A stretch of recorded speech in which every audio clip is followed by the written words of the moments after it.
Bussy Anand sir ஒரு நாள் ஃபோனில் கூப்பிட்டார் லாஸ்ட் வீக்கு. இந்த மாதிரி ஒரு விழா நடத்துகிறோம் சார், 3வது ஆண்டு தொடக்க விழா.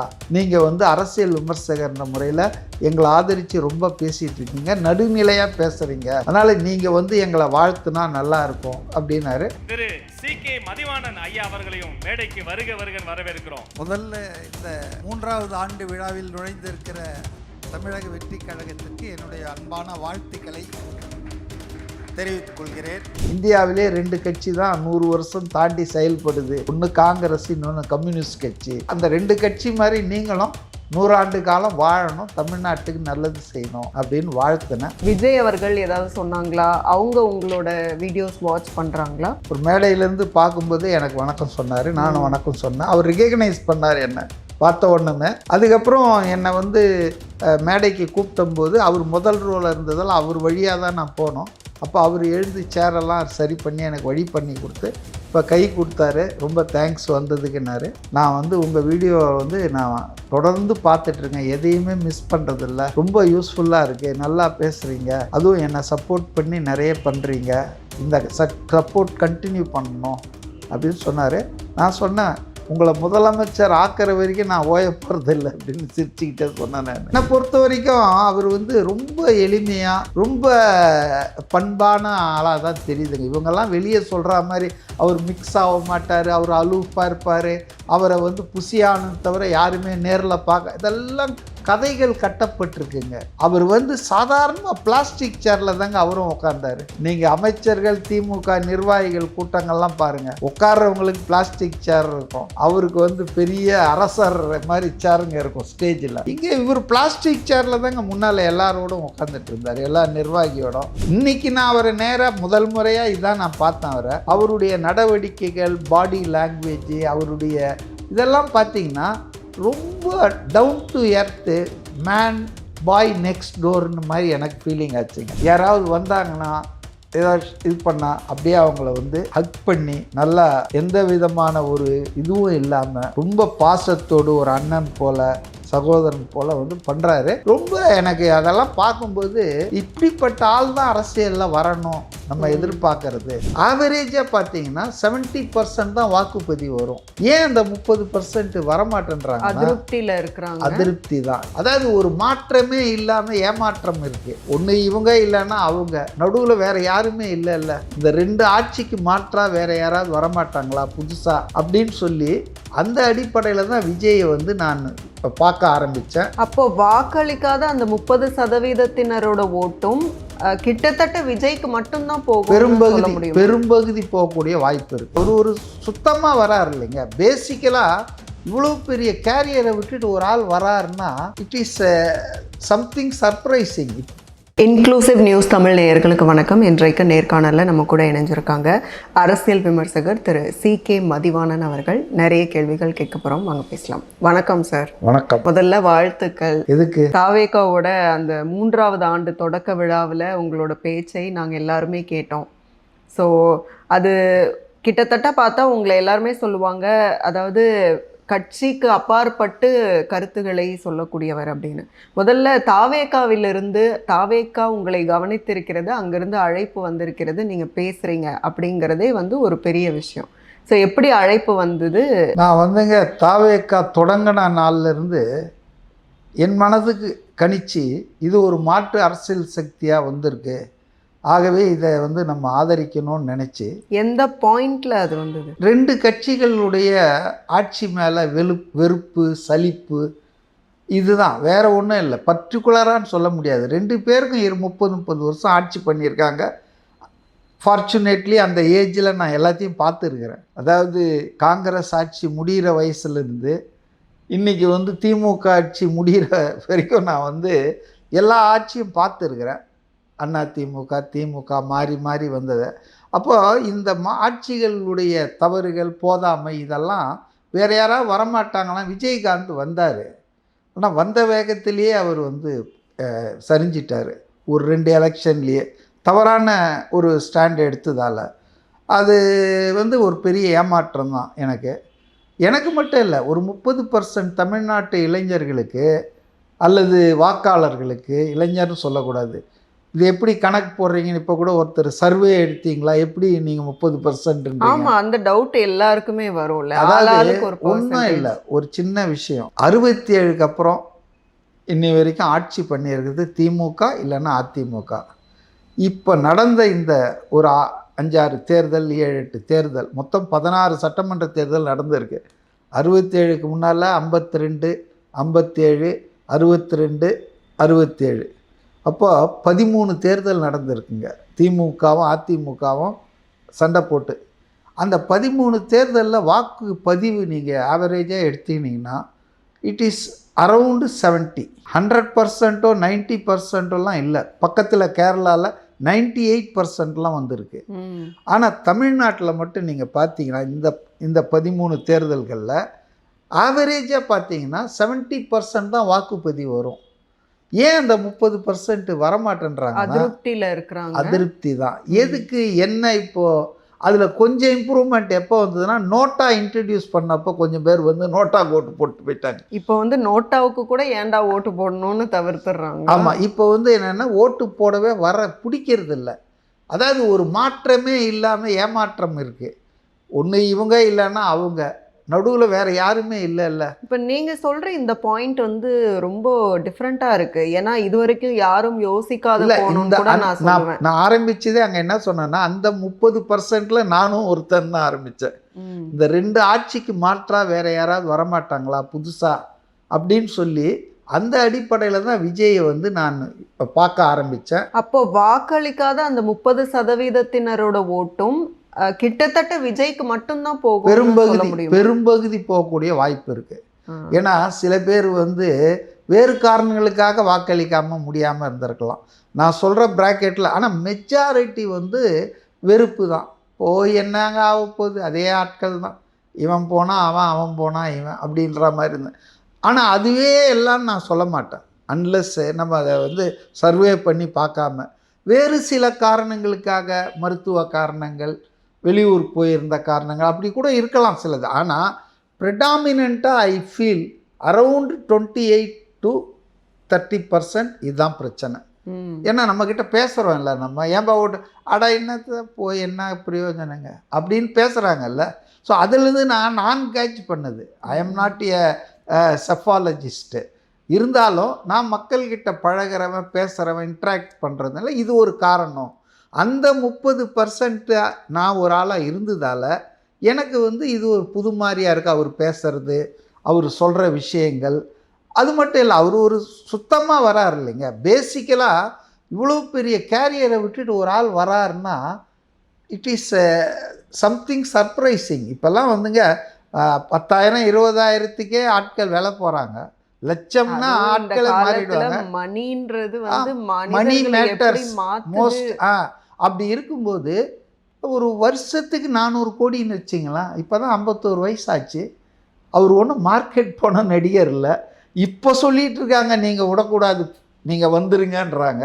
ஸோ அப்படி உச்சத்தில் அவர் கேரியர் உச்சத்தில். அவர் நான் உலகத்திலேயே உச்சம்னு சொல்லிக்கல. அவருடைய கேரியரில், சினிமா கேரியரில் அவர் உச்சத்தில் இருக்கார். உச்சத்தில் இருக்கிறவர் டக்குன்னு இந்த பணத்தெல்லாம் வேணான்னு விட்டுட்டு நான் வரேன்போது அதுவே ஒரு என்கரேஜிங்காக இருக்க. இப்போ நம்ம அரசியலில் பார்க்குறேன், இன்வெஸ்ட்மெண்ட் மாதிரி எலெக்ஷனில் பண்ணிவிட்டு அவங்க எல்லாருமே சொத்தை குவிக்கிறாங்க, லாபம் சம்பாதிக்கிறது தானே அரசியலுக்கு வராங்க. அவர் இருப்பார் மந்திரியாக, அப்புறம் அவர் பையனை எம்பியாக இழுத்து விடுவார். இந்த கம்பெனி கார்ப்பரேட் கம்பெனி மாதிரி தான் ஆகிட்டுருக்கு. இந்த இன்வெஸ்ட்மெண்ட் வந்து ஓட்டுக்கு இவ்வளோன்னு கொடுத்துட்டு ஆனால் பெரும் பணத்தை கோடிக்கணக்கில் 100. இப்போ KN நேரு மேலே வர்ற கம்ப்ளைண்ட்டு அது கம்ப்ளைண்ட்டு தான், நான் அது நிரூபிக்கிற வரையில். ஆனால் குற்றச்சாட்டு எப்படி இருக்குது? 500 கோடி, 300 கோடி, 600 கோடி, 1000 கோடின்னு வருது. அப்போது எல்லாமே கோடிக்கணக்கில் இருக்குது. இங்கே ஒருத்தர் கோடிக்கணக்கான விஷயத்தை விட்டுட்டு வர, அதுவும் கிளிட்டரிங் லைஃபு. அந்த லைஃப் வந்து சினிமாவில் இருக்கிறவங்கள கேட்டால் தான் தெரியும். Caravan life. எங்கே போனாலும் உங்களுக்கு வந்து ஆளுங்க இருப்பாங்க, எல்லாமே பார்த்துக்கிறது இருப்பாங்க, பார்த்து செய்வாங்க. அப்படி இருக்கும்போது அந்த ஒரு கம்ஃபர்டபுள் லைஃபு, புகழின் உச்சியில் இருக்கிற ஒருத்தர் விட்டுட்டு வராரு. நான் மாற்றத்தை கொடுக்கணும்னு நினைக்கிறேன் இந்த 2 ஆட்சிக்கும் அப்படின்னு சொல்லும்போது naturally it attracted many like me. இது வந்து லவ் டுவர்ட்ஸ் அவங்களோட ரசிகர்கள் அப்படின்னு கூட எடுத்துக்கலாமா? இல்லை, அவங்களும் இருப்பாங்க. வெறும் ரசிகர்கள் மட்டும் மக்கள் தாங்க. அதாவது ரசிகர்கள்ன்றவங்க வந்து ஒரு தனி செக்ஷன் ஒன்றும் கிடையாது. They are part and parcel of the whole community, society. இப்போ எங்கள் வீட்டில் ஒரு ஆள் வந்துட்டு விஜய்க்கு ரசிகராக இருக்கலாம், ஒரு ஆள் சூர்யாவுக்கு ரசிகர்களாக. ஆனால் all said and they are part of the society தானே. ரசிகர்கள்னு ஏதாவது தனியாக இருக்குதா?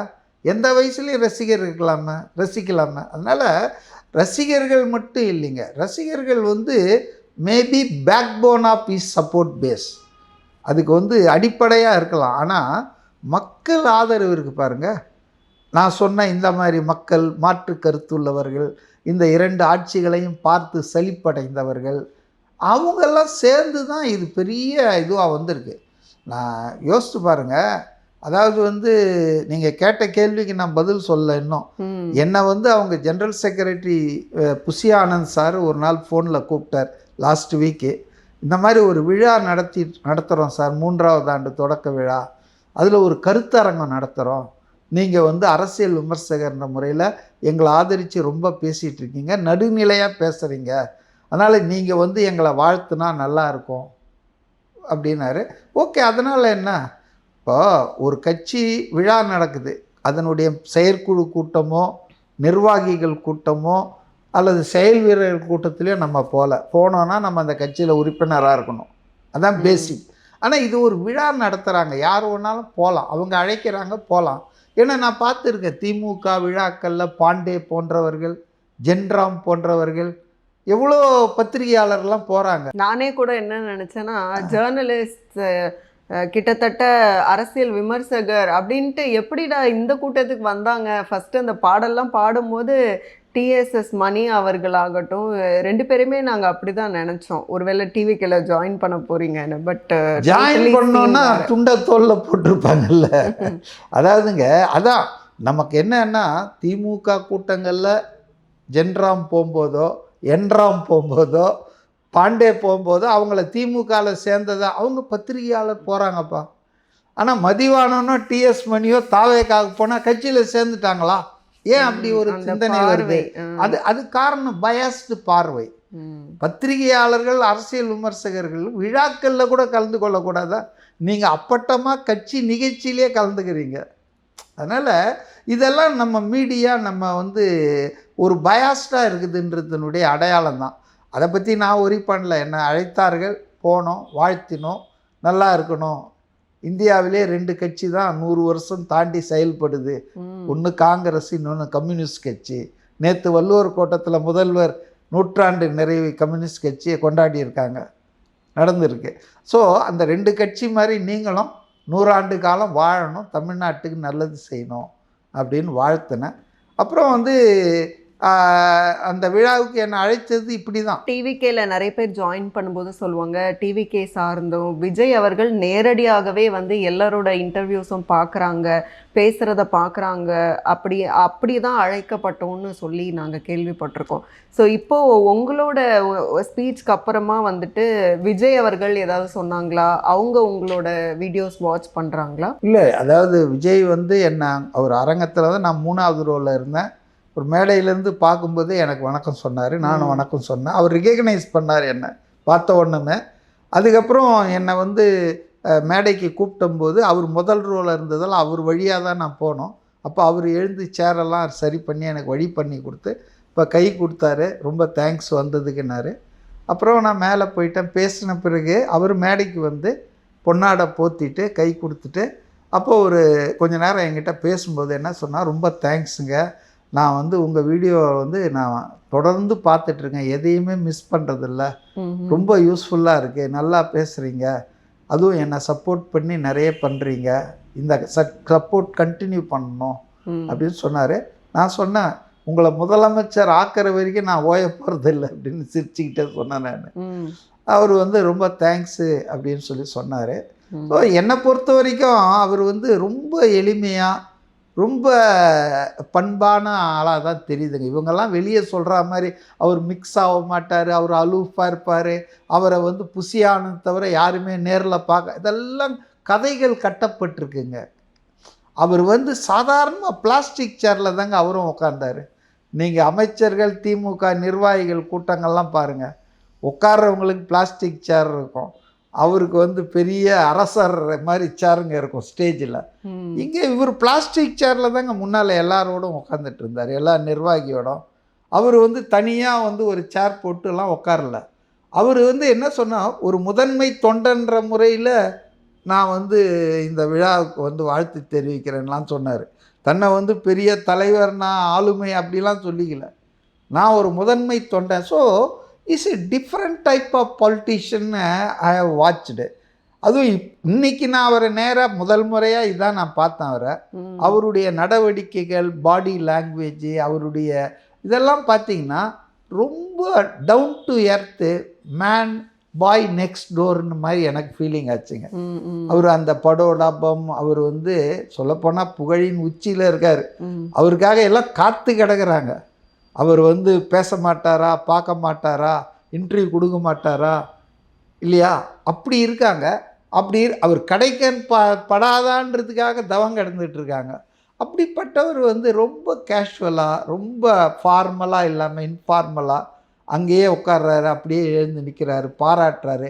யாராவது வந்தாங்கன்னா ஏதாவது இது பண்ணால் அப்படியே அவங்கள வந்து ஹக் பண்ணி நல்லா எந்த விதமான ஒரு இதுவும் இல்லாமல் ரொம்ப பாசத்தோடு ஒரு அண்ணன் போல், சகோதரன் போல் வந்து பண்ணுறாரு. ரொம்ப எனக்கு அதெல்லாம் பார்க்கும்போது இப்படிப்பட்ட ஆள் தான் அரசியலில் வரணும் நம்ம எதிர்பார்க்கறது. இப்போ வேலி கட்டிக்கிறாங்கல்ல, அப்படின்னா அப்படியே சுற்றிக்கிறாங்க, யாரும் பார்க்க முடியாது, அந்த மாதிரி இல்லை. இவரை பொறுத்தவரையில் இந்த கட்சி கூட்டத்தில் நான் பார்த்தது, செக்யூரிட்டி ரீசன்ஸ்க்காக வெளியே வந்தால் இப்படி அவர் ஃப்ரீயாக விட முடியாது, அது வேறு விஷயம், ஃபார் செக்யூரிட்டி ரீசன்ஸு. பட் இன்றைக்கி பார்த்தீங்கன்னா no bouncer, no security, no Y category person, gun trotting people யாருமே இல்லை. அவர் பாட்டுன்னு கொடியேற்றினார், வந்தார், அவங்க நிர்வாகிகளோட முன் வரிசையில் உட்காந்தார். அந்த பிளாஸ்டிக் சேர், எல்லாருக்கும் என்ன பிளாஸ்டிக் சேர் போட்டிருந்து அதான் உட்காந்தாரு. இதெல்லாம் வந்து சமத்துவம் அப்படிங்கிறதுக்கான குறியீடுகள். பிறப்புக்கும் எல்லா உயிர்க்கும்ன்றது தானே அவங்களுடைய அந்த கோட்பாடே. எல்லா உயிர்களும் பொதுவானவை என்பது பிளாஸ்டிக் சேரில் திருமாவளவனை உட்கார வச்சுட்டு மந்திரி எம்ஆர்கே பன்னீர்செல்வம் சோபாவில் உட்காந்துட்டு பேசுகிற படங்கள்லாம் வந்தது இல்லை வைரலாக. அப்போ இதெல்லாம் உங்கள் ஒவ்வொரு செய்கையும் ஒவ்வொரு சொல்லும் வந்து வாட்ச் பண்ணுறோம்ல. அப்போ அந்த வகையில் வந்து என்னை கேட்டால் ஈஸியாக டிஃப்ரெண்ட் டைப் ஆஃப் பொலிட்டீஷியன். இந்த மாதிரி பொலிட்டீஷியன்கள் தான் பெருகணும், வளரணும் அப்படின்றதான் நான் இந்த நிகழ்ச்சிக்கு போயிட்டு வந்த பிறகு எனக்கு கிடைச்ச ஒரு திங்கிங். மிக்க நன்றி உங்களுடைய நேரத்துக்கும் உங்களுடைய விரிவான விளக்கங்களுக்கும். தேங்க்யூ.